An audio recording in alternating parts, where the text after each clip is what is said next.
فدې خپل او درې مداده چې د باتم کسره وړي ورکړه نو د بسم الله الرحمن الرحیم په دې با کې درې خبرې وکړي نورم خبرې ډېرې زیاتې دي ما ډېر زیاتې کتلې صاحب د روح المانی رحمه الله فرمایي علامه الوسی رحمه الله و یو علمی مجلس لکه نن سبا چې فقهي مجالس نو مخکې به د علماو داسې علمی مجالس هر عالم به پکې علمی تقریر کولو وای زما موضوع بسم الله و 250 میلیونه احتمالات مې وای په بیان درې ورځې تقریر مې وکړو 250 میلیونه احتمالات مې بیان خدام بعضی وای بعضی و ټول خلاص نشو ټیم را باندې پوره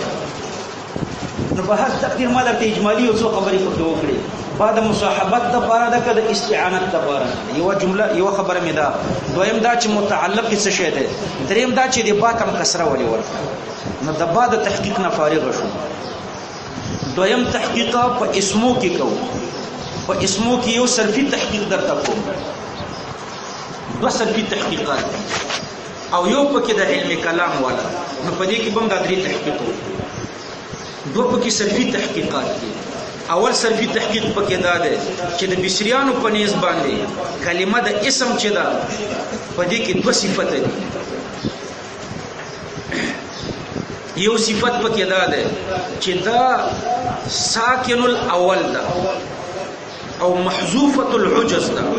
دوه صفات دي اول ساکن ده او په اخر کې څه شی ده حذف ده محذوفه الاعجاز نو د بصریانو په نسبت باندې لس اسما دي چې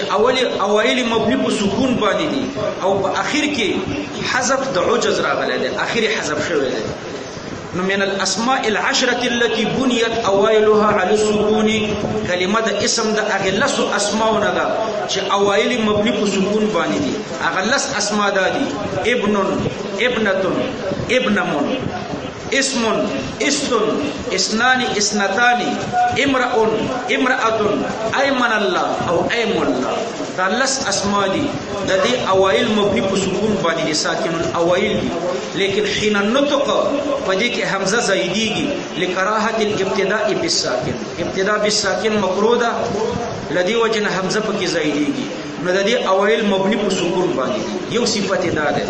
او دویم صفت دا ده چې عجز اخري حذف شوی دی لکه د یدن په شان باندې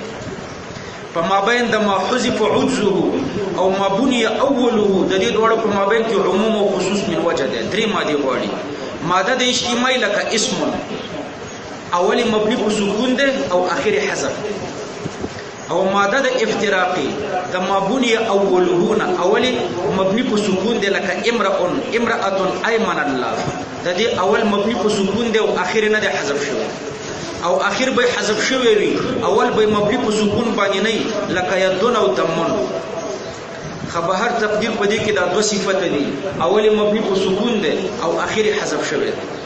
محذوفه العجز ده او اول مبني په سکون دی دا اوله صرفي مسله مې درته ذکر او دویمه صرفي مسله په کې دا ده چې اسم په اصل کې څه شی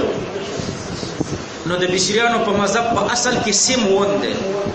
اعلال په کې داسې کوي چې په سیم ون کې واو تخفیفا حذف شو لکثرت الاستعمال سیم ون واو حذف شو او سین ته سکون ورکړی شو او میم ته حرکت ورکړی شو حمزه د وصل په کې زیاته کړی شو اسم ترنه اصل کې سیم ون ده درې کارم پکې سیم ون واو حذف شو صحیح چې و حذف شو څه شپاتې شو سیم کنه سین تم سکون ورکو دریم میم تم حرکت ورکو نو اسم ترنه نو په اعلال کې درې کار وکړه و حذف ورو لکثرت الاستعمال او سین تم سکون ورکو او میم تم حرکت ورکو څلورم بیا دا کار وکړو چې حمزه د وصلم پکې زیاته کړه نو اسم په وزن د افعل باندې جمع اسماء راځي اصل کې اسماء ونده وو په حمزه باندې بدل شو لوقوعها رابعه بعد الف څلورم ځای کې وو راغله د الف نورسته هغه په حمزه باندې بدل شو اسماء انتر نه جوړ او تصغیر سمی راځي په اصل کې سمی ونده وو یا په یو ځای کې راغله نو وو په یا بدل شو او یا په یا کې مدغم شو نو سمی انتر نه جوړ نو ګوره په اصل کې سیم ون دی جمع اسماء ون ده تصغیر سمیون دی اسماء په اصل کې څه شو اسماء ون وو په حمزه بدل شو او سمیون تصغیر دی سمیون په اصل کې څه شو سمیون وو یا په یو ځای کې راغله نو وو په یا بدل شو یا په یا کې مدغم شو نو سمیون ترې نه جوړ شو نو په اصل کې سیم ون دی او د کوفیانو په مذهب باندې په اصل کې وسمون دی وای په اول کې راغله دی نو دوی اعلان داسې کوي چې وو پکې حذف شو او د هغې په عوض کې حمزه د وصل راغله بس مختصر اعلان کوي وسمون وو حذف کا او په عوض کې حمزه راوړه نو د دوی په مذهب د اسم وزن دی اعلن لیکن د کوفیانو په مذهب باندې دو اعتراض راځي اول اعتراض پیدا راځي چې تا وو حذف کړو په عوض کې د څه شی راوړه حمزه نو چې حمزه په عوض د وو کې راغله نو د عوضیت تقاضا د مقصودیت کوي او دا حمزه الوصل ده وصلیت تقاضا د عدم مقصودیت کوي حمزه د وصل غیر مقصودی نو هم حمزه د وصل ده هم عوض ده د اجتماع د متنافیین عوضیت تقاضا د مقصودیت کوي او وصلیت تقاضا د عدم مقصودیت کوي خبره خو د کوفیانو په مذهب اعتراض راځي چې تاسو په مذهب کې اجتماع د نقیض نه ده ځکه تاسو وو حذف کړو په عوض کې حمزه راوړه نو د عوضیت تقاضا د مقصودیت کوي بل طرف ته د حمزه الوصل ده وصلیت تقاضا د عدم مقصودیت کوي مقصودیت او عدم مقصودیت اجتماع د نقیض نه ده نو د کوفیانو په مذهب اجتماع د نقیض نه راځي دا یو اعتراض په مذهب د کوفیانو او دویم اعتراض په مذهب د کوفیانو باندې دا ده چې په کلام د عربو کې داسې مثال نشته چې صدر حذف شي او په عوض کې حمزه الوصل راغلي اول حذف شوی او په عوض کې حمزه الوصل راغلي نو دا دو اعتراض په مذهب د کوفیانو دي لدی وجه نه مذهب د بصریانو راجح ده چې دا په اصل کې سیم ون ده په اسمون کې ډیر لغات دي ابن عقیل والا څلور ذکر کړی دي لیکن یو شاعر اتلس ترسولی دي په اسمون کې لغات للاسم 10 لغات مع 8 بنقل جد شيخ الناس اكملها سم سمات سما واسم وزد سمه كذا سماء بتسليس لاولها نو په دې کې لغات مختلف دي سمونم جائز ده سماتونم جائز ده سمنم جائز ده اسمونم جائز ده سمتونم جائز ده سماء سماء او سماء بتسلیس لاولها دا درې وړم جائز دي نو مختلف لغات دي ابن عقیل والا څلور ذکر کړی دي او روح المانی والا لس ذکر کړی دي نو په دې کې انا اتلس ذکر کړی اتلس لغات دي په دې کوشش د دین وروسته د علم کلام یو مسله درته ذکر کوم دا ډیره ګرانه مسله ده خو تاسو ته زه مختصره ذکر کوم ګورې ځان پې پوی کوي بیا ولیکئ اسم عین مسما ده او که اسم غیر ده د مسما نه د معتزله او مذهب دا ده چې اسم د مسما نه غیر ده او د اهل سنت والجماعت مذهب دا ده چې اسم د مسما سره عین ده خود دین مخکې اهل سنت او معتزله په دې سره متفق دي چې کله اسم د مسما سره عین کله اسم د مسما نه غیر صحیح شو کله اسم د مسما سره عین لکه زویم كتب زید لیکلو کړه زید دا لیکل زی دال کړي دي او که مصداقی کړي دلته اسم د مسما سره عین كتب زید د زید نه څوک مراد ده ذات ګوره ذکر د اسم د مراد لري نه مسما دلته اسم د مسما سره عین كتب زید لیکلو کړه زید د اسم لیکل نه دي کړي د زی دا لیکل نه دي کړي بلکې مسما لیکل کړي دي دلته اسم د مسما سره عین ده د زید نه څوک مراد ده هغه مسما د زید مراد ده نو کله اسم د مسما سره عین وي په دې کې اختلاف نشته چې قرینه موجوده ده دلته ورته دا كتب قرینه ده او کله اسم د مسما سره غیر وي چې کله قرینه موجوده ده لکه كتب زید ولیکل شو زید کتب زید ولیکل شو نو دلته زی دال لیکل شوی دی هغه ذات نه دی لیکل شوی هغه غوښې او هډوکي او رګونه او پلې هغه مسمی نه دی لیکل شوی بلکې څه شی لیکل شوی اسم لیکل شوی دی نو کله چې قرینه موجوده وي د عینیت نو الته عیني چې کله قرینه د غیریت موجوده وي الته غیري کتب زیدون کې کتب قرینه د چې عین ده کتب زیدون کې کتب قرینه د چې دلته غیر خو چې کله قرینه نه موجوده دې ځکه اختلاف دی چې به اسم د مسما سره عین دی که غیر دی لکه رأیت زیدن کې اختلاف دی رأیت زیدن کې چې دلته دا زید اسم دی آیا دا د مسما سره عین دی که غیر دی نو اهل سنت والجماعت وایي چې اسم د مسما سره عین دی او معتزله وایي چې اسم د مسما سره غیر دی نو څو صورت شو درې صورت شو اول قرینه د عینیت لکه کتب زیدون الته عین دی دویم دا چې قرینه د غیریت وي کتب زیدون الته غیر دی دریم دا چې د قرینه نه مطلقي لکه رأیت زیدن د رأیت تعلق د دې زی دال سره مراتلی شي د دې اسم سره مراتلی شي او د رأیت تعلق د مسما سره مراتلی شي نو دلته اسم د مسما سره عین دی که غیر دی د دې اطلاق په صورت کې اختلاف دی نو اهل سنت والجماعت فرمایي چې اسم د مسما سره عین دی او معتزله وایي چې اسم د مسما نه غیر دی ان شاء الله چې لږ اجمالي خو پوه شو د اهل سنت والجماعت لپاره دوه دلایل اول دلیل ورته دا دی الله په قرآن کریم کې فرمایي سبح اسم ربک الاعلى سبح اسم ربک الاعلى سبح تسبیح بیان دا اسم ربک د اسم د رب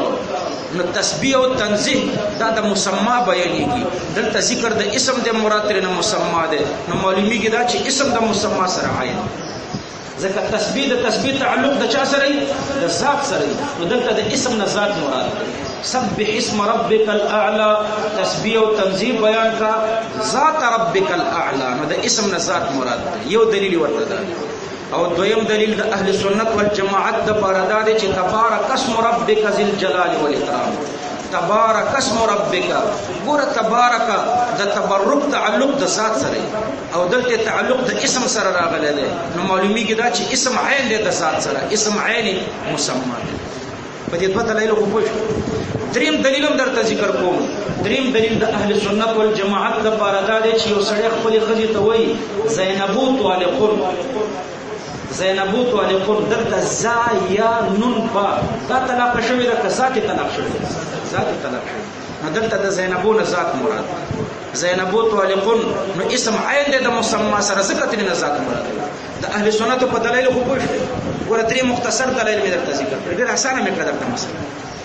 ګوره د اول نه مې داسې درته شروع کړه چې اسم کله عین وي د مسما سره چې قرینه د عینیت لکه کتب زید کله اسم غیر وي د مسما سره چې قرینه د غیریت لکه کتب زید چې کله مطلق وي لکه رأیت زیدن دلته اسم د مسما سره عین دی که غیر دی دا ډېره سخته مسله ده خو ما درته اسانه کړه پوه شو نو دلته اهل سنت والجماعت وایي چې عین دی او معتزله وایي چې غیر دی د اهل سنتو د پاره څو دلایل ما درته ذکر کړو درې سبح اسم ربک الاعلى د تسبیح تعلق د ذات سره نو د اسم نه ذات مراد دی تبارک اسم ربک ذی الجلال والاکرام د تبرک تعلق د ذات سره دلته د اسم نه ذات مراد زینبو طالقون د طلاق تعلق د چا سره د ذات سره نو زینبو نه څه مراد دی ذات خوښ دا درې دلایل دي د معتزله او د اهل سنت والجماعت او د معتزله او د بارم دلایل شته معتزله وایي اسم غیر دی د مسما نه دلیل دا دی چې ګوره په اسماو کې تعدد دی او په ذات کې تعدد نشته د الله پاک څو نومونه دي قرآن کریم کې نه نوي یو کم سل نومونه ذکر شوي کنه ګوره په اسماو کې تعدد دی او په ذات کې تعدد نشته ذات یو دی نو که اسم عین شي د مسما سره نو متعدد به عین شي د غیر متعدد سره اسماو کې تعدد دی او په ذات کې تعدد نشته ذات یو دی او اسماو کې تعدد دی نمونه نه نوي او ذات څه شی دی شابه یو دی نو کچرته اسم عین شي د مسما سره نو متعدد به عین شي د غیر متعدد سره. دا یو دلیل ان شاء الله چې پوه. دویم دلیل ورته دا دی چې اسم مرکب دی او ذات بسيط دی. ګور الله مرکب دی کنه، حمزه ده پکې، لام ده پکې، الف ده پکې، ها ده پکې. الله الرحمن مرکب دی، الرحیم مرکب دی، اسم مرکب دی او ذات څه شی دی؟ بسيط دی. ذات الله پاک بسيط دی، مرکب نه دی. نو که اسم عین شي د مسما سره نو مرکب به عین شي د بسيط سره او مرکب د بسيط سره عین کېدی نشي. صحیح. دریم دلیل د معتزله او د پارادار چې په اسم کې اختلاف راځي، په اختلاف د امکنه سره او په اختلاف د ازمنه سره. زمانی چې مختلف شي نمونه مختلف کیږي او په خلاف د ذات نه ذات نه مختلف کیږي. درې دلایل مو د معتزله او د ذکر. یو دا چې اسم کې تعدد او په ذات کې تعدد نشته. دویم دا چې په اسم کې ترکیب او په ذات کې ترکیب نشته. دریم دا چې په اسم کې اختلاف وي، په اختلاف د زمانو او د مکانونو سره او په ذات کې اختلاف وي. ور مختصر اول دلیل ذات اسم کې تعدد او په ذات کې تعدد نشته. اسم کې ترکیبی او په ذات کې ترکیب نشته. دریم اسم کې اختلافي او په ذات کې اختلاف نشته. دا د معتزله او مذهب تقریبا لقوی ښکاري. او اکثر علما په کې دلته محاکمه کوي چې دلته نزاع لفظي ده. د محاکمه یې ده. محاکمه یې داسې ده چې ګوره کله د اسم نه لفظ مرادي، کله د اسم نه ذات مرادي، کله د اسم نه صفت مرادي. د اسم درې معناګانې را بسي. د اسم نه کله مراد لفظي، محاکمه درته ذکر. کله د اسم نه مراد لفظي، کله د اسم نه مراد ذاتي، کله د اسم نه مراد صفاتي. کله چې د اسم نه مراد لفظ شي نو الته اسم غیر دی د مسمان. کله چې د اسم نه مراد ذات شي نو الته اسم عین دی د مسما سره. او کله چې د اسم نه مراد صفت شي نو بیا کله عین وی کله غیر وی. ځکه صفت په دوه قسمه ده، صفت اضافي او صفت حقيقي. کله صفت نه صفت اضافي واخلي نو بیا اسم غیر دی د مسما. او کله صفت نه صفت حقيقي واخلي، صفت حقيقي کله عین وی لکه وجود او کله نه عین وی نه غیر وی لکه علم او قدرت. تاسو په شریعت کې وایي کنه چې د الله پاک صفات نه عین دي نه غیر. بس دغه محاکمه صحیح شو. ګوره بیا درته وایم دا محاکمه د اسم څو معناګانې دي؟ درې. شاباش. اول اسم ذکر د اسمي مراد ترې نه لفظي لکه کتب زید. دویم کله ذکر د اسمي مراد ترې نه ذاتي لکه كتب زید. دریم کله ذکر د اسمي مراد ترې نه صفت. چې صفت شي بیا دا صفت په درې قسمه ده. صفت اضافي، دویم هغه صفت حقيقي چې عین ده، دریم هغه صفت حقيقي چې نه عین ده نه غیر ده. نو که ذکر د اسم او مراد ترې نه لفظ نو دلته اسم غیر ده د مسما. دویم چې کله ذکر د اسم او مراد ترې نه ذات نو الته اسم عین ده د مسما سره. دریم دا چې کله ذکر د اسم او مراد ترې نه صفت نو دا به په درې قسمه ده کنه. کله غیر وی، کله عین وی، کله نه عین وی نه غیر. که صفت نه صفت اضافي واخلي دا غیر. کله صفت نه صفت حقيقي واخلي لکه وجود نو دا عین. او کله صفت نه صفت حقيقي واخلي خو لکه علم او قدرت نو دا بیا نه عین دی نه غیر. ان شاء الله چې شو نو دا نزاع تقریبا لفظي باندې ده.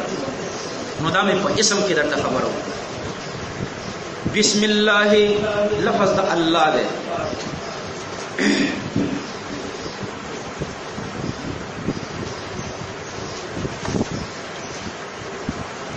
په اسمو کې خو ان شاء الله چې د نور تحقیقات تاسو زده کړیو دا یو بدرته نه وی چې اسم عین دی او که غیر. او دا خو ډیر اسانه شو. شپږ واري ان شاء الله چې تکرار د بسم د دې دوه کلمو نه فارغ شو. بسم الله په لفظ د الله کې درته تحقیق کوم. په لفظ د الله کې د علماو اختلاف دی. لکه د الله پاک ذات چې محیر د عقلاو دی. د الله پاک په ذات کې عقلا حیران دي. حیران پکې داسې دي چې د الله پاک ذات نه دی جسم نه جوهر دی نه عرض نه مصور دی نه بالا او نه پایین دی نه یسار او نه یمین دی. نو عقل پکې کار کوي چې داسې یو ذات چې نه دی جسم نه جوهر دی نه عرض نه مصور دی نه بالا او نه پایین دی نه یسار او نه یمین دی، داسې موږ نه دی لیدلی او نه زموږ په عقل کې راځي. د الله ذات چې دی محیر د عقلاو دی، د خلقو عقلونه پکې حیران دي. دا لفظ کې لفظ د الله محیر د بلغاو دی. په دې کې نحویان او صرفیان او د علم معانی والا او د علم بلاغت والا حیران دي چې دا لفظ د الله دا عربي دی او که عجمی دی. بیا که عربي شي نو مشتق دی که غیر مشتق دی. نو په دې کې د علماو ډېر اختلاف. بعضی علما فرمایي چې لفظ د الله دا عجمی لفظ دی، په اصل کې الله دی، اخر کې الف حذف او دا غي په عوض کې په اول کې الف ولام راوړل شو. نو الله ترنه جوړ په لفظ د الله کې به تحقیق کو بیا به 10 منټه تفریح. صحیح ده، مختصر تحقیق درته کوم. تاسو کوم متول او دا کتابونه ویلي نو الته به مزده کړئ، خو درته مختصر کوم. ګوره لفظ د ذات د الله محیر د عقلاو دی او لفظ د الله پاک چې د محیر د بلغاو دی. بلغا په لفظ د الله کې حیران دي چې دا لفظ د الله عربي لفظ دی او که عجمی لفظ دی. بعض علما فرمایي چې دا عجمی لفظ دی، په اصل کې لا دی، لا په اخر کې الف حذف او دا غي په عوض کې اول کې الف لام راوړل شو. الله وایي عجیب عجمی لفظ دی، په اصل کې لا دی، اخر کې الف حذف او دا غي په عوض کې اول کې الف لام راوړل شو. الله ترنه جوړ شو. لیکن دا مذهب کمزور دی. صحیح مذهب دا دی چې دا عربي لفظ دی. نو چې الله عربي لفظ شي نو بیا پکې اختلاف دی چې دا مشتق دی او که غیر مشتق دی. نو ډیر علما فرمایي چې دا مشتق لفظ دی. بیا چې مشتق شي نو د چا نه مشتق دی، بیا په دې کې اختلاف دی. نو ګوره که عربي لفظ شي نو پکې دوه مذهب دي چې مشتق دی او که غیر مشتق دی. راجح خدا دی چې غیر مشتق دی، خو بعضی علما فرمایي چې دا مشتق دی. بیا چې مشتق شي نو د چا نه مشتق دی؟ نو سیبوی د خلیل نه روایت کړی دی چې دا مشتق دی د الهن. په اصل کې الهن دی په وزن د فعال، الهن دی په وزن د فعال. نو الف لام ور باندې داخل شو عوضا عن الهمزه. په اعلال پوه شئ دی فلا اصل کې څه شی دی؟ الهن. الهن حمزه حذف او په عوض کې الف لام راوړل. نو الله بدرینه اعلان خو ډیر اسانه دی، خو ډیر غټ نقصان دی پکې. اصل کې الهن دی، دا مورید دی په ضرورت دی الهن دی په اصل کې. نو حمزه حذف کړه او په عوض کې څه راوړل؟ الف لام. نو په خلق اسانه دی، په حقیقت کې ګوره ډیر ګران دی. ګوره اعتراض کو په دې اعلان. لو كان الامر كذلك كاعلال داسي شيء لجتمع حذف العوض والمعوض في حاله واحده. حذف د عوض او د معوض په یو حالت کې راشي، لكن التالي باطل فالمقدم مثله. حذف د عوض او د معوض په حالت واحده کې پنيز د بلغه او حرام دی. دلیل د ملازمه دا دی الله ابوکا، الله ابوکا نه حمزه شته یا الف لام شته. حمزه معوضه او الف لام څه شو دی عوض. تاسو اعلان هم داسې کړو الله په اصل کې الہ هم دی، حمزه حذف کړه په عوض کې الف لام راوړ. نو الف لام عوض شو او حمزه څه شو معوضه شو. او الله ابوک کې عوض او معوض دواړه حذف شوي. الله ابوک او حذف د عوض او د معوض پنيز د بلغه او حرام. نو لو كان الامر كذلك اعلال داسي شي چې د حمزه دی په الف لام بدل کړي دا، نو لجتمع حذف العوض والمعوض. په یو کلمه کې به حذف د عوض او د معوض یوځي شي، لكن التالي باطل فالمقدم مثله. حذف د عوض او د معوض ناجائز دی او په الله ابوک کې حذف د عوض او د معوض دواړو راغلي. دا رنګي لله ابوکا لله ابوکا ګور دلتم عوض او معوض دواړه نشته نه حمزه شته چې معوض ده نه الف لام شته چې عوض ده اگر چې سیبوي دا اعلان د خلیل نه را نقل کړي ده چې الله په اصل کې الہ ده حمزه حذف شو او دغه په عوض کې الف لام راوړل شو لیکن دا اعلان ډیر سخت نقصان لري وجه دا چې کچرته اعلان دغه شي لو كان الامر كذلك لاجتمع حذف العوض والمعوض في كلمه واحده نو حذف د عوض او د معوض په یو کلمه کې راشي لكن التالي باطل فالمقدم مثله بطلان د تالی ظاهر دی او دلیل د ملازمي لا ابوک او لله ابوک لا ابوک کیم دوړه حذف شوی دی نه عوض نه معوض او لله ابوک کیم دوړه نشته نه عوض نه معوض نو یو مذهب پکې داو چې دا په اصل کې الہ دی دوی به مثالم پیش کړی دی تاسو به مثالم پیش کړی ورته زده کړی لکه الناسو الناس الف لام وي په عوض د حمزه کې راغلی دی الناس په اصل کې اناس دی حمزه حذف شو او دغه په عوض کې الف لام راوړل په هر تقدیر یو مذهب پکې دا شو چې الله په اصل کې الہ په دې بیا دوی فرق هم ذکر کړی دی وای د الہ او د الله په مابین کې فرق شته که نشته نو دوی په کې فرق ذکر کړی دی سید السند رحمه الله فرمایي چې هما علمان لذاته دوړه د الله د ذات لپاره علمان دي الله شي که الہ شي دا د الله د لپاره علمین خو قبل الحذف فغير الله باندې الا انه قبل الحذف يطلق على غيره تعالى الہ د دې اطلاق په بت باندې کی کافرانو په بت باندې د الہ اطلاق کوي او د الله اطلاق په غیر الله نه کی نه کافر کړي دي نه مسلمان کړي دي نو یو فرق پکې دا چې د الہ اطلاق په غیر الله شوی دی کفار کړي دي او د الله اطلاق په غیر الله نه یو فرق د الله او د الہ په مابین کې دا دویم فرق پکې علامه تفتزانی رحمه الله کړی دی په متول کې هغه داسې فرمایي چې الہ دا وضع شوی دی د مفهوم کلی د پاره چې معبود بحق دی او الله علم شخص دی الہ د مفهوم کلی د پاره وضع او الله څه شی دی علم شخص دا فرق علامه تفتزانی رحمه الله کړی رضی هغه فرمایي چې د دواړو په مابین کې فرق دا دی چې الہ د اعلام غالبونه دی او الله د اعلام خاصونه دی نو دا درې فرق دي د الله او د الہ اول فرق سید السند کړی دی سید السند رحمه الله دا سی فرق کړی دی چې د الہ اطلاق په غیر الله کې او د الله اطلاق په غیر الله نه کې دویم فرق علامه تفتزانی رحمه الله کړی دی چې الہ د مفهوم کلی د پاره وضع شوی دی او الله د علم شخص دی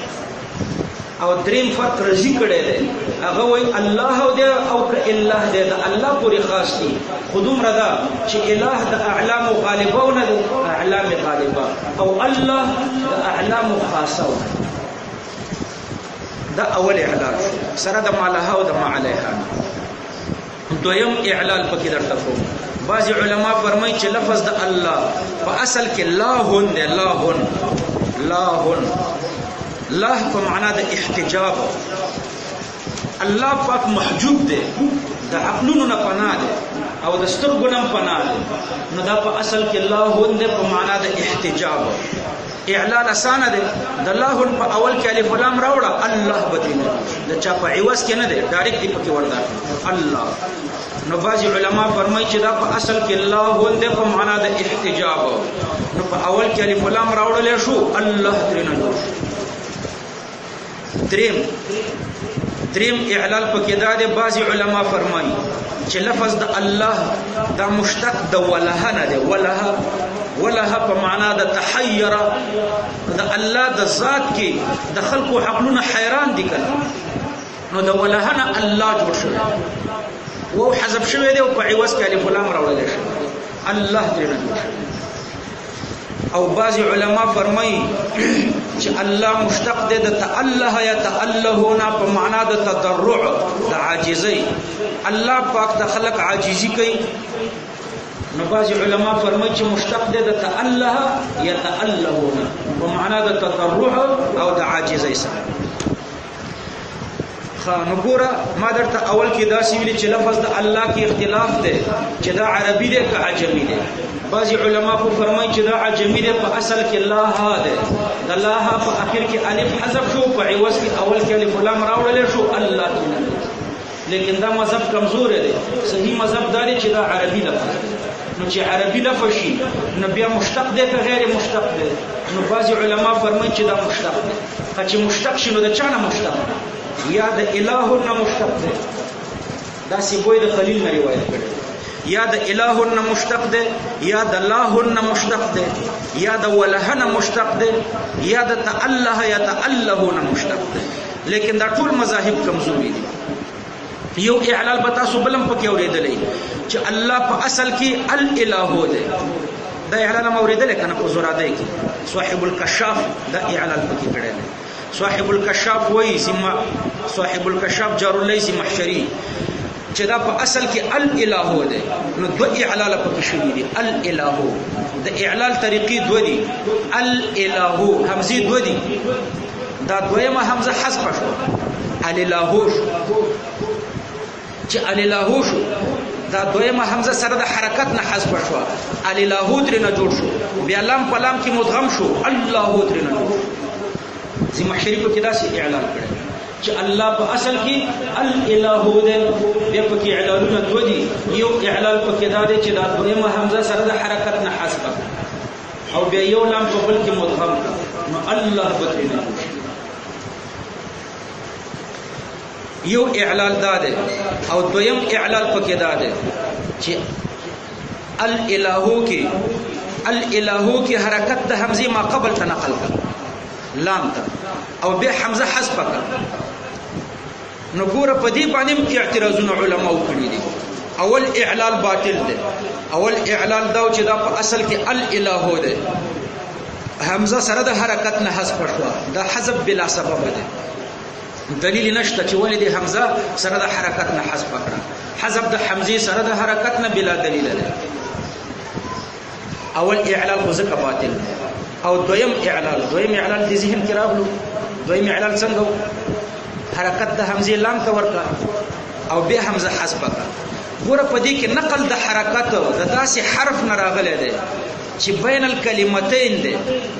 د حمزه بین الکلمتین د علی سبیل اللزوم، نقل د داسې حرف نه چې په مابین د دوو کلمتینو کې علی سبیل اللزوم وي، د دې لپاره په کلام د عربو کې نظیر نشته. او دارنګې چې حرکت د حمزه ما قبل ته نقل کی او بیا حمزه حذف کی، نو په دې اعلال کې اجتماع د مثلین متحرکین راځي. دا خو ثقل طرف ته انتقال کی، او په اعلال کې د خفت طرف ته انتقال راځي. لدی وجنه دا اعلال باطل دی. دا د ذی محشری نو دا د اشتقاق ولا مذهب باطل دی. نو خاب مذهب دا دی چې دا غیر مشتقه